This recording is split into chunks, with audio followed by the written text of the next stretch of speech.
మీ కథల సమయానికి స్వాగతం. నేను మీ రమ్య. హలో అండి. ఈరోజు మనం సరళ కుమారి ఉపాధ్యాయుల గారు రాసిన సంసారంలో సరిగమలు అనే కథ విందాం. నాకెందుకో ఆవిడ వాలకం నచ్చలేదే. మొఖం చిట్లిస్తూ గొణిగినట్లుగా అంది కాంతమ్మ మంజులతో. ఎదురుగా భర్తతో మాట్లాడుతున్న ఆవిడకేసి పరీక్షగా చూసింది మంజుల. సగం పైగా నెరిసిన జుట్టు, ప్రశాంతమైన ముఖ వర్చస్సుతో చాలా సాదా సీదాగా ఉన్న ఆవిడలో తల్లికి నచ్చని ఆ వాలకం ఏమిటో అర్థం కాలేదు మంజులకు.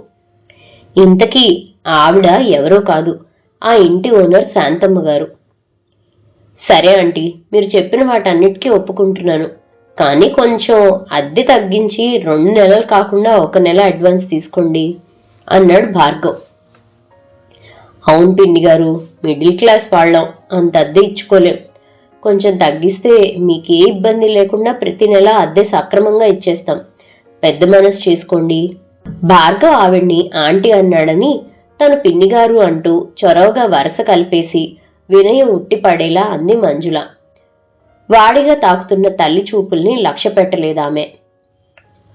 సరేనమ్మా, మీరు అంతగా అడుగుతున్నారు కనుక అద్దె 500 తగ్గిస్తాను, కానీ 2 నెలల అడ్వాన్స్ మాత్రం తప్పనిసరి.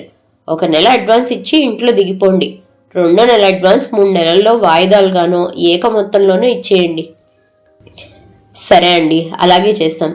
మంచి రోజు చూసుకొని నెలాఖరులోగా ఇంట్లో దిగిపోతాం. జేబులోంచి డబ్బు తీసి 1 నెల అడ్వాన్స్ శాంతమ్మ గారికి ఇస్తూ అన్నాడు భార్గవ్. మీరు చేసిన పని నాకేం నచ్చలేదు. మంచి చెడు అన్ని ఆలోచించుకొని అప్పుడు డబ్బులు ఇస్తే బాగుండేది. ఇంటికెళ్ళగానే కూతురుతో రుసరుసలాడుతూ అంది కాంతమ్మ. ఇప్పుడేమైందమ్మా? ఆ ఇల్లు బానే ఉందిగా.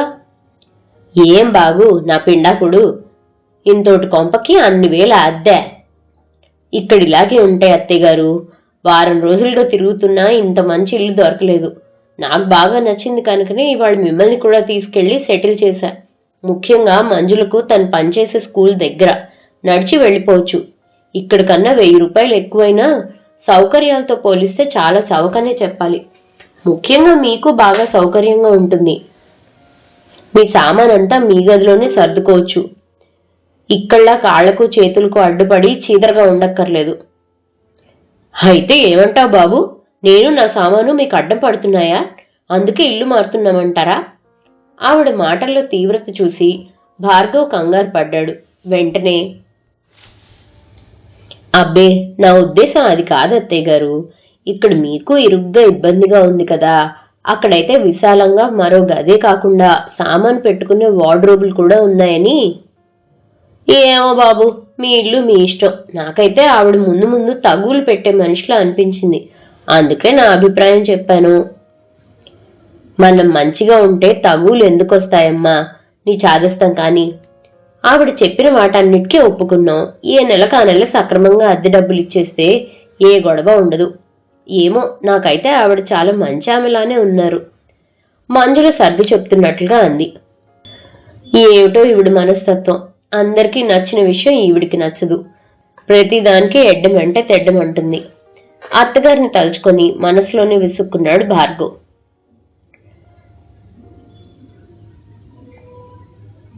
భార్గవ్ మంజుల పెళ్ళై 8 నెలలు కావస్తుంది. భార్గవ్కి తల్లిదండ్రులు చిన్నప్పుడే పోయారు. మేనమామ అండదండలతో చదువుకొని ఉద్యోగస్తుడయ్యాడు. తన మిత్రుడి పెళ్లిలో మంజులను చూసి ఇష్టపడటం జరిగింది.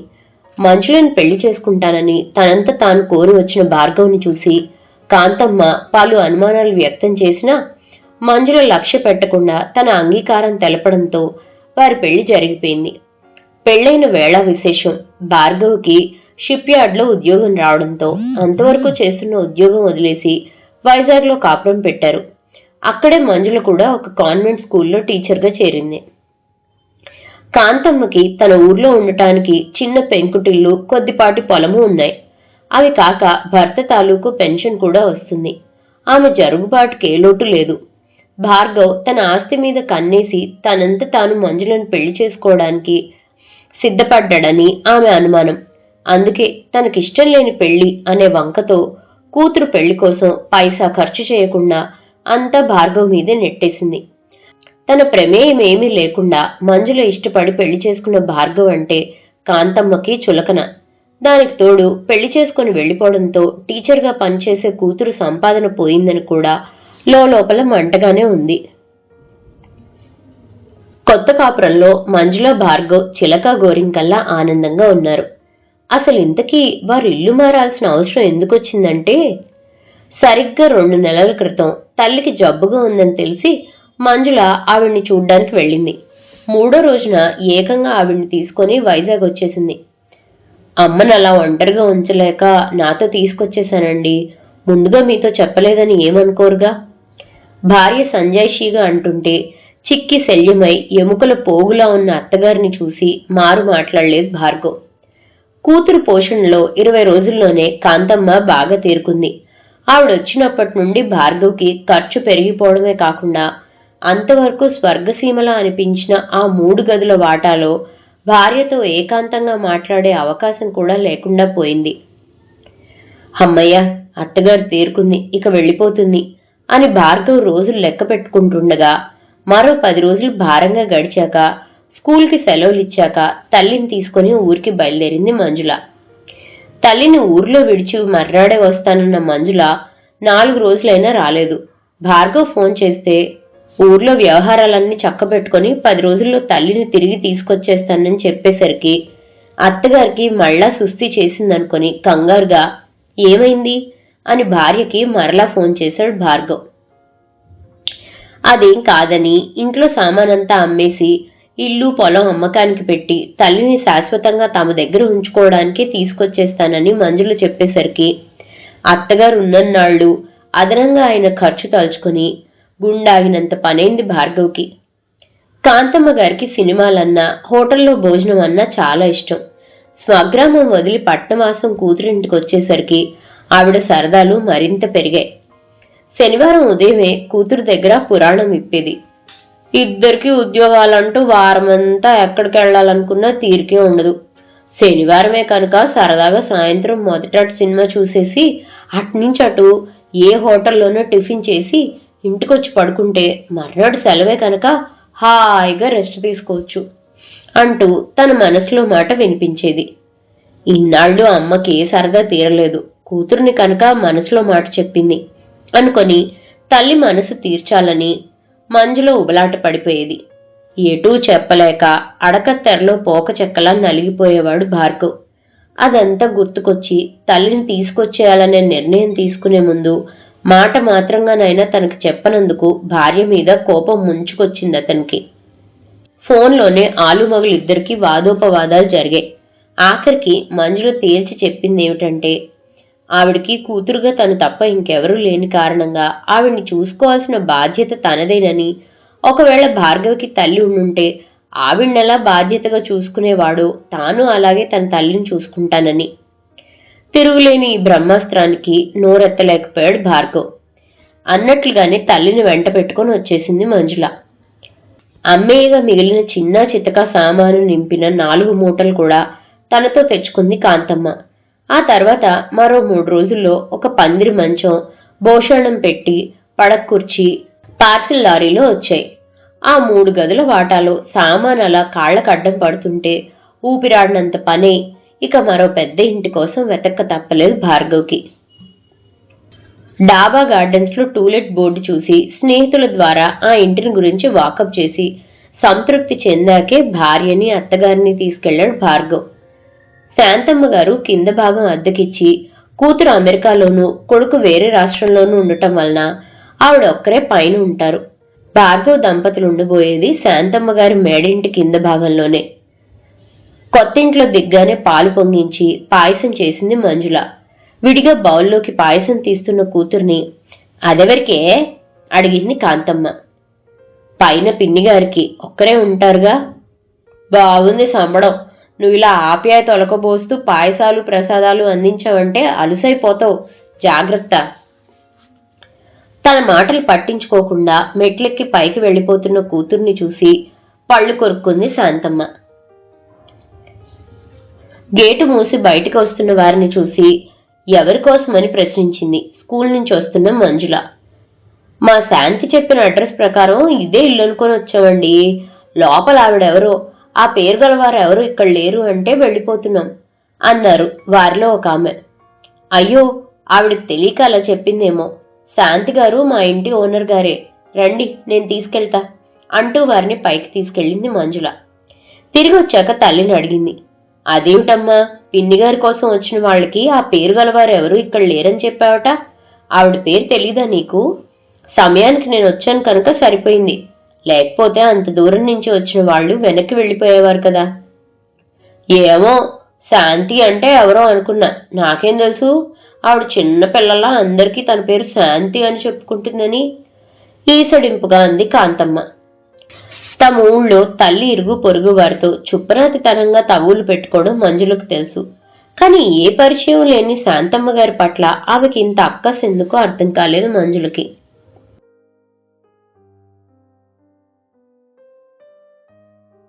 రాత్రి 10 గంటలు దాటింది. బాల్కనీలో కూర్చొని అమెరికాలో ఉన్న కూతురుతో ఫోన్ మాట్లాడుతున్నారు శాంతమ్మ గారు. కింద నుంచి హడావుడిగా మాటలు వినిపించాయి. ఈరోజు భార్గవ్ పుట్టినరోజు కదా, బయటికి వెళ్ళి వచ్చుంటారు, అదే హడావుడి అనుకున్నారు శాంతమ్మ గారు. ఫోన్ మాట్లాడడం పూర్తయి లోపలికి వెళ్లబోతుండగా కింద నుంచి మంజుల ఏడుపు గొంతుతో మాటలు వినిపించి ఆగిపోయారు. ఏమైందో నన్న ఆదుర్దాతో శాంతమ్మ గారు నెమ్మదిగా మెట్లు దిగి కిందకు వచ్చారు.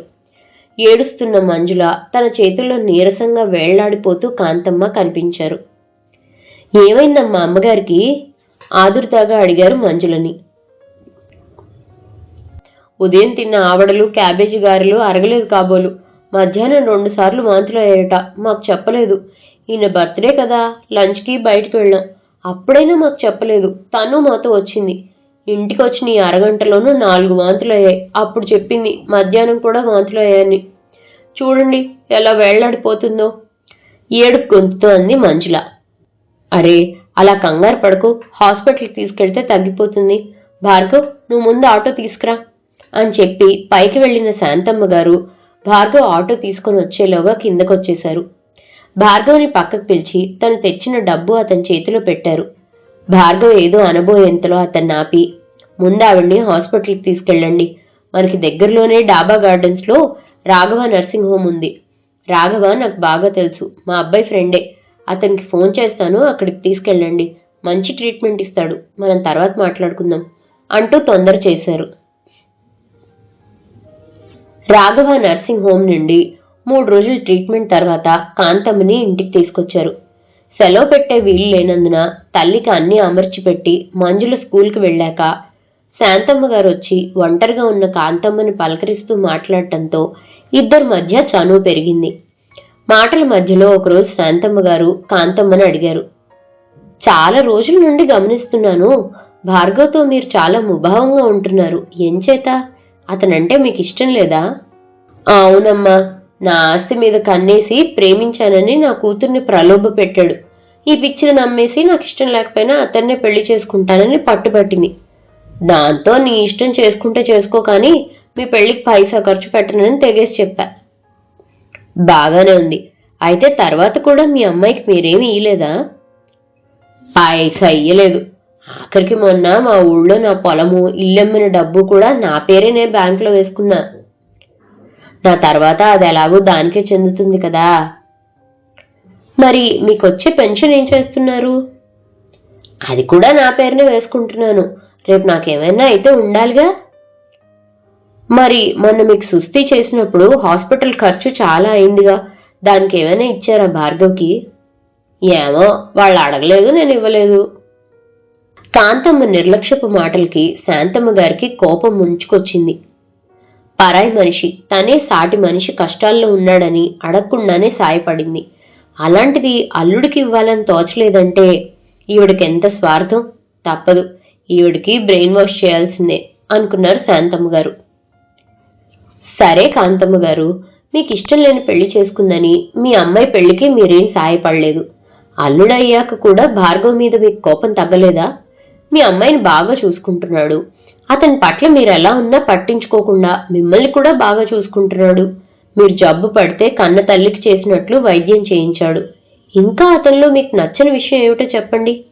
ఈ రోజుల్లో కన్న తల్లినే పట్టించుకోవడం లేదు కొందరు కొడుకులు. అలాంటిది మీరు అతని మీద విరోధం పెంచుకున్నారు. నిజానికి అతనికి మిమ్మల్ని పట్టించుకునే అవసరం లేదు, దగ్గరుంచుకునే అగత్యం అంతకన్నా లేదు. అయినా మంచితనంతో మిమ్మల్ని ఆదరించాడు. మీకు కోపం వచ్చినా సరే చెప్పక తప్పదు. మీ పద్ధతి నాకు నచ్చలేదు కాక నచ్చలేదు. అదేంటమ్మా అంత మాట అనేశారు? నేనెంత దాచుకున్నా తర్వాత అదంతా వాళ్లకేగా. వాళ్లకు కాక ఇంకెవరైనా ఉన్నారా మీకు? మీకోసం ముందు చూపుతో మీరు దాచుకోవడంలో తప్పులేదు.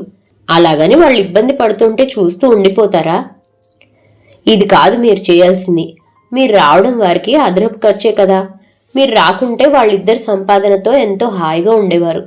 మీ అనారోగ్యం కారణంగా చేసిన అప్పులు తీర్చడానికి భార్గవ్ వేరే పార్ట్ టైం జాబ్ కోసం ప్రయత్నిస్తున్నట్లుగా చెప్పాడు.